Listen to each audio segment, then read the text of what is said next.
గన్పూర్ మున్సిపాలిటీకి సంబంధించిన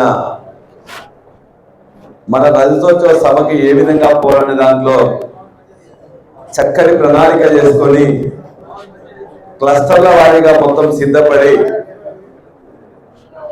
మా నియోజకవర్గానికి పక్కనే జరుగుతున్న సభలో 119 నియోజకవర్గాల్లో మేమే ఎక్కువ వస్తామని తయారైన కార్యకర్తలకు మొత్తం ముందుగానే నమస్కారం తెలియజేస్తా ఉన్నాం. నాకు పూర్తి విశ్వాసం ఉన్నది, నమ్మకం ఉన్నది. గన్పూర్ సిద్దిపేటకు దీటుగా, సిరిసిల్లకు దీటుగా, గజ్వేల్కు దీటుగా ఉద్యమ సమయంలో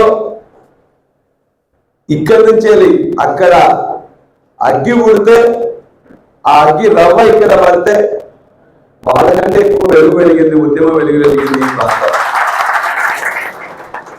2001 నుండి ఉద్యమం మొదలైతే 2004లో మొట్టమొదటిసారి మనం ఎన్నికలకు పోతున్నాం అని చెప్తే మొట్టమొదటిసారి ఎన్నికల్లో ఎమ్మెల్యే ఎన్నికల్లో టిఆర్ఎస్ పార్టీ పోటీ చేస్తే సిద్దిపేట గెలిచింది. సిద్దిపేటతో పాటు ఫస్ట్ టైం గెలిచింది కూడా గన్పూర్ విజయరామారావు గారు. మరలా ఉద్యమాన్ని ఆనాడు రాజశేఖర రెడ్డి గారు కొద్దిగా ఇబ్బంది పెట్టి అనేక మంది ఇక్కడున్న నాయకులను అడ్డు తీసుకోపోతుంటే అక్కడున్న నాయకులైన రాజయ్య గారు లేదు నేను తెలంగాణ కోసం నేను వస్తా, రాజీనామా చేస్తాను, ఎమ్మెల్యే పదవికి పార్టీకి రాజీనామా చేసి వస్తే మళ్ళా బ్రహ్మాండంగా గెలిపించింది కూడా ఇదే గన్పూర్ గడ్డ. ఆ త్యాగానికి మరలా 2014లో పట్టం కట్టారు రాజయ్య గారికి, డిప్యూటీ ముఖ్యమంత్రికి రాయిండ్రు. 2018లో కూడా మళ్ళా బ్రహ్మాండంగా మెజార్టీని గెలిపించారు. ఇవాళ చాలా మంది ఇక్కడికి వచ్చి ముఖ్యమంత్రి రేవంత్ రెడ్డి గారు మాట్లాడారు. ఇప్పుడు వారితో కొత్తగా రేవంత్ రెడ్డి శిష్యుడు కడియం శ్రీగారు కూడా నాలుక మడతేసి ఇక్కడ మొత్తం కూడా మాట్లాడుతూ ఉన్నారు. గన్పూర్ ఏనాడైనా కూడా తెలంగాణ అంటే నేనున్నా ముందు అని చెప్పేసే గడ్డ ఇది. అందుకే 2004 నుంచి ఇప్పటి వరకు ఎప్పుడు టెస్ట్ పెట్టినా, పరీక్ష పెడితే ఆ పరీక్షల్లో 100కి 100 మార్కులతో పాస్ అయింది తెలంగాణలో ఈ గన్పూర్ గడ్డ.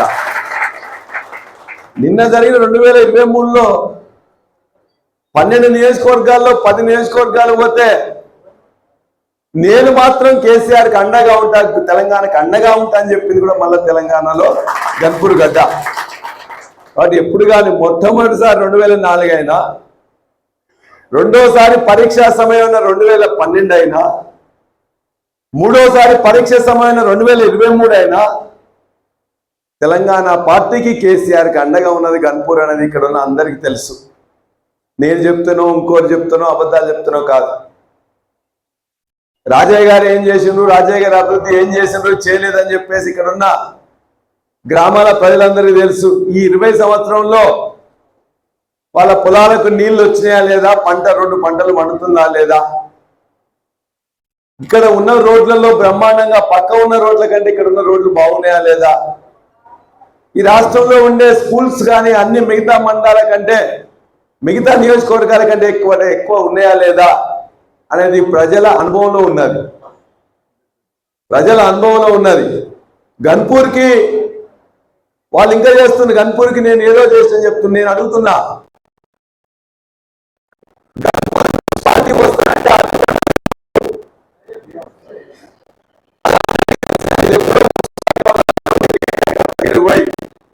నేను వచ్చిన తర్వాత చేసుకుంటే అప్పటిదాకా పడ్డది కడియం శ్రీగారు గారే కదా.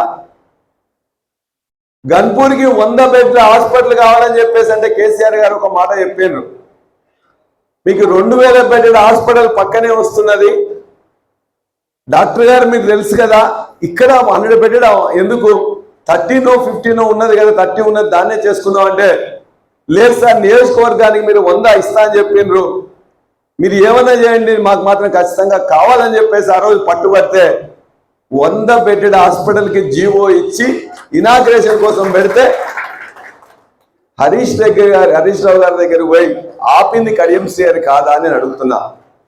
ఆ రోజు జీవో ఇప్పుడు మీకు చూపించమంటే నేను చూపిస్తా. ఇవాళ జీవో 100 బెడ్ల హాస్పిటల్ ఎప్పుడు వచ్చిందో మీరు చూడండి. ఒక్క డిగ్రీ కాలేజ్ రాలే. ఆయన విద్యాశాఖ మంత్రిగా 2 సార్లు ఉన్నాడు. మరి గన్పూర్ ఒక డిగ్రీ కాలేజీకి నోచుకోలేదంటే, గవర్నమెంట్ డిగ్రీ కాలేజ్ నోచుకోలేదంటే, యశ్వంతాపూర్లో సభ పెడితే జనగామ జిల్లా సెక్రటేరియట్, జనగామ జిల్లా కలెక్టర్ ఆఫీస్ ఓపెనింగ్ లో